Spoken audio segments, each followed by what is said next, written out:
Bom dia, boa tarde, boa noite, boa madrugada.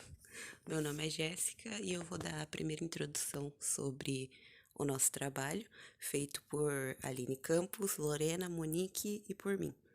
O nosso trabalho ele foi feito com base no plano de manejo do Parque Estadual do Jurupará, que é uma unidade de conservação e proteção integral.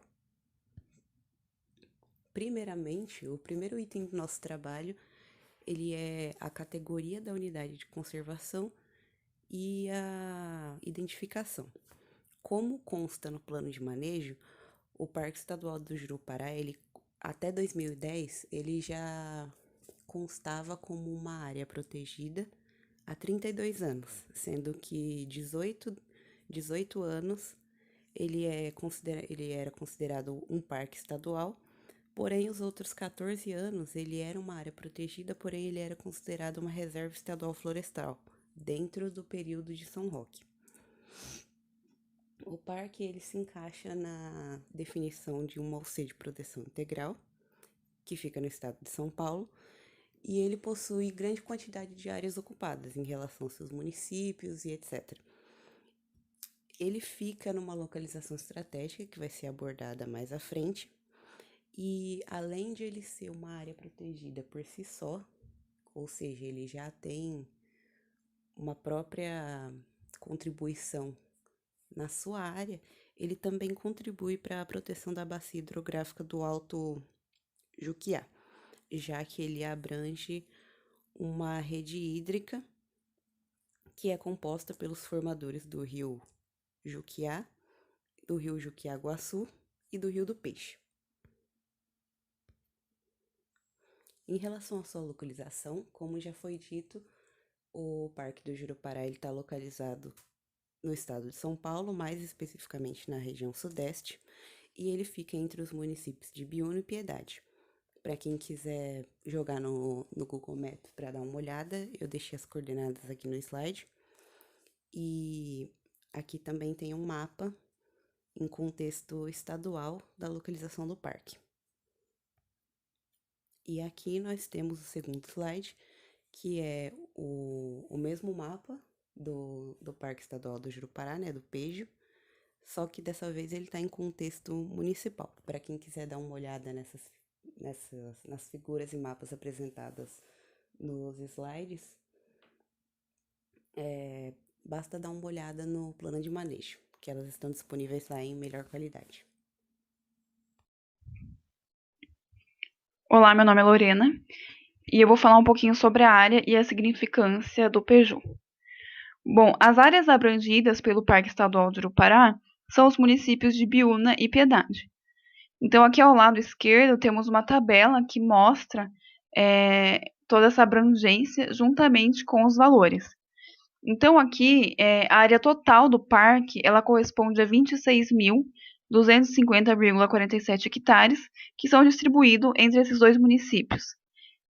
Sendo, então, a área do município de Biúna dentro do parque corresponde a 24.799,22 hectares, e a área do município de Piedade dentro do parque corresponde a uma área de 1.450,51 hectares. E esses dois municípios, eles fazem divisa com outros três, que é Miracatu, Juquitiba e Itapiraí. E esses outros três municípios, eles já estão situados ali na região do Vale do Ribeira. Bom, ao todo, o Peju conta com 10 servidores públicos, 2 deles atuando nas funções administrativas e de secretaria, e os outros 8 na fiscalização e proteção do território, controle de acesso ao parque, bem como também a manutenção dos equipamentos e também das bases operacionais dentro do parque. Então, o parque ele contém 3 bases, né, que é a base de Águas Claras, a base de Roda d'Água e a base da Fumaça. E, além disso, 32 funcionários terceirizados da empresa Capital atuam na segurança patrimonial das bases de Itaguapeba, Descalvado, Juquiá Bonito e Juquiá Guaçu. E 3 funcionários terceirizados da empresa CCS prestam serviços gerais de limpeza e conservação predial em todas as bases. Ainda segundo o plano de manejo, o Peju não se encerra em si mesmo. quando se pensa em conservação da natureza na região, pois juntamente com as outras unidades de conservação existentes ao longo da Serra do Mar, complementa o contínuo ecológico de Paranapiacaba.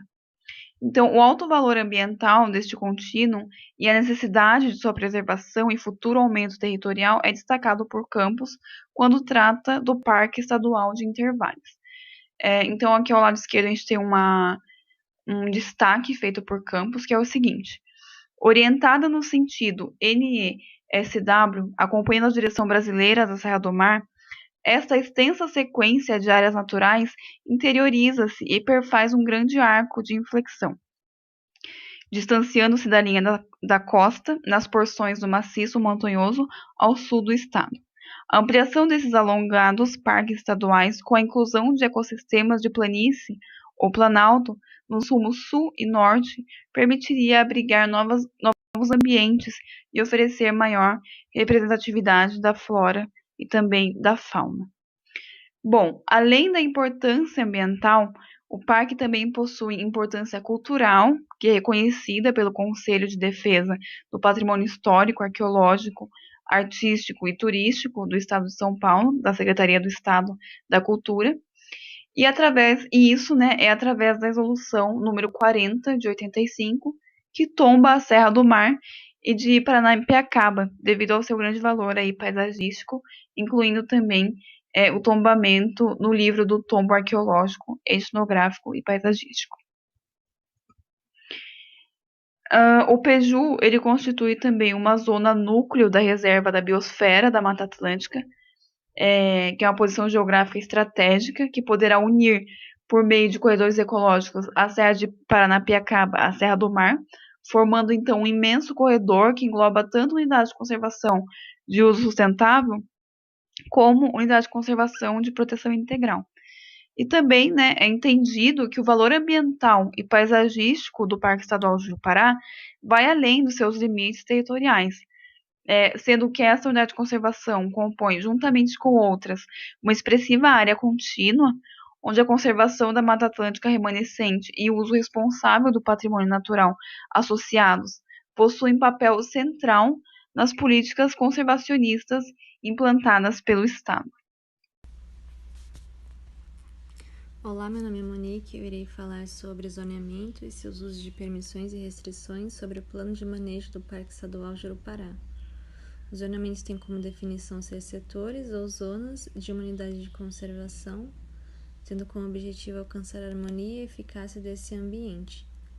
Nesse parque foram definidas 9 zonas e nesse mapa ao lado pode-se observar algumas das zonas como a área verde escura, a zona intangível, a verde clara é a primitiva, a amarela é a zona de recuperação e a rosa ao entorno é a zona de amortecimento. A zona intangível é aquela onde a natureza permanece a mais preservada possível, não tolerando qualquer tipo de alteração humana, e um dos seus usos permitidos é a instalação de sinalização preferencialmente biodegradável, e o seu uso proibido é a realização de experimentos. A zona primitiva ocorre uma pequena ou mínima intervenção humana e tem como características ser uma transição entre a zona intangível e a zona de uso extensivo. E um dos seus usos permitidos é a realização de pesquisas científicas de baixo ou médio impacto, e um dos usos proibidos é a mesma da intangível, a abertura ou alargamento de trilhas e acessos já existentes. A zona de uso extensivo é constituída em sua maior parte por áreas naturais, podendo apresentar algumas alterações humanas. Um dos usos permitidos é o manejo com vista à restauração e recuperação da flora e da paisagem, e um dos usos proibidos é a disposição de qualquer tipo de resíduo ou restos de materiais de qualquer natureza ou embalagens fora do recipiente. A zona de uso intensivo é constituída por áreas naturais ou alteradas pelo homem, O ambiente é mantido o mais próximo possível do natural. Seu uso permitido são atividades recreacionais, como caminhada, banho de cachoeira, ciclismo, entre outros, e uso proibido é a realização de qualquer tipo de obras ou definições não autorizadas pelo órgão gestor. A zona histórico-cultural são zonas onde são encontradas patrimônio histórico. Um dos usos permitidos são atividades de uso necessário à manutenção do modo de vida tradicional e a conservação de bens imateriais, e um dos usos proibidos é a instalação de qualquer tipo de edificação ou obras, exceto as de manutenção ou restauração de estruturas já existentes.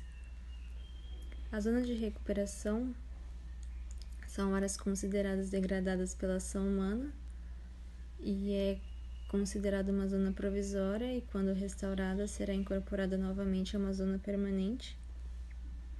E um dos usos permitidos é a atividade de uso público de baixo impacto, e um dos usos proibidos é a utilização de qualquer tipo de fertilizante químico, agrotóxicos, entre outros. A zona de uso especial são áreas necessárias à administração, manutenção e serviços da unidade de conservação. Uma das suas normas é a proibição de animais domésticos nessas áreas, e uma das recomendações é otimizar a infraestrutura já existente. As zonas de uso conflitante são áreas ocupadas por empreendimentos de utilidade pública, como captação de água, barragens e estradas, e um dos objetivos é criar regras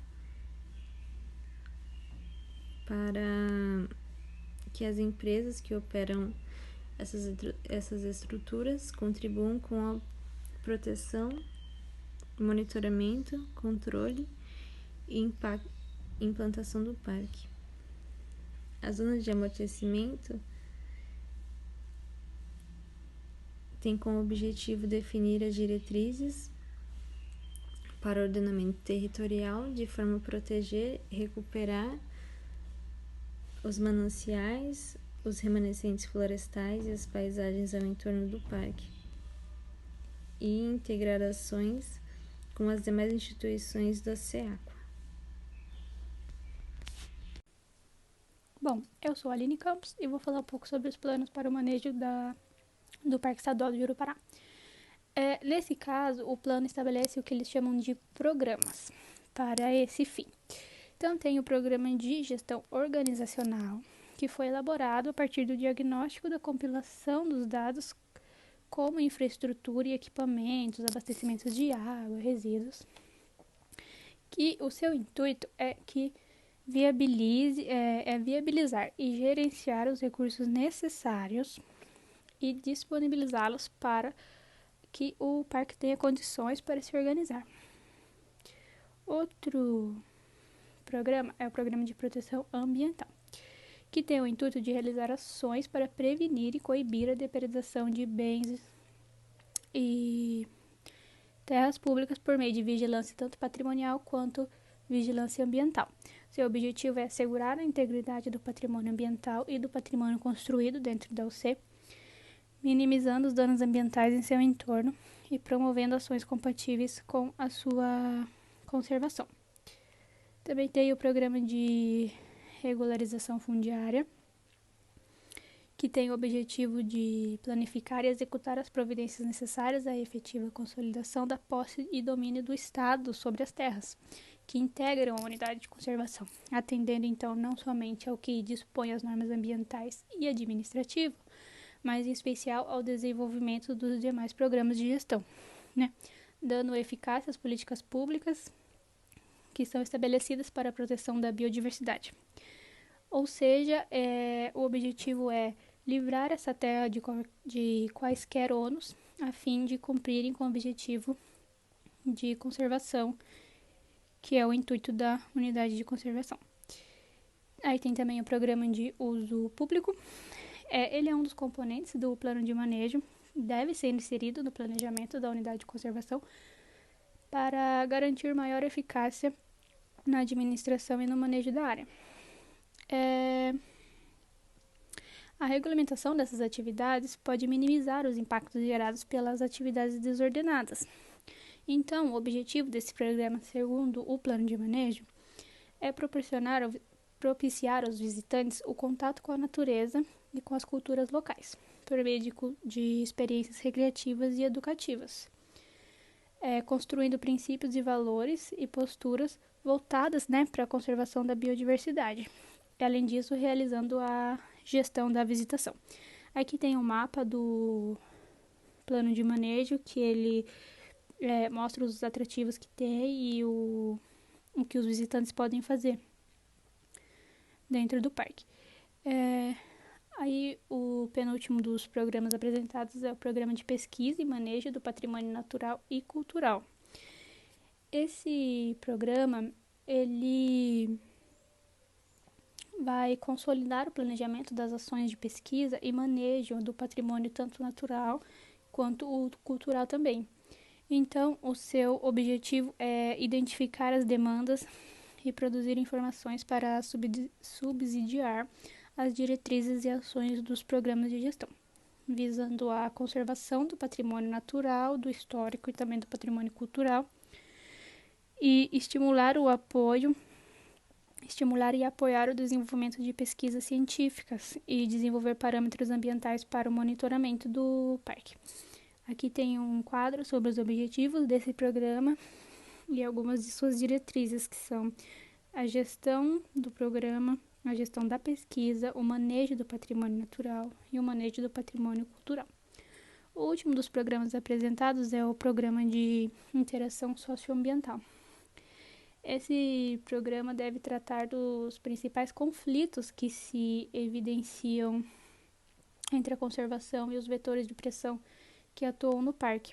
Então, ele tem o objetivo de compartilhar com a população do entorno os objetivos estabelecidos nesses programas de gestão citados e estimular os vínculos de pertencimento.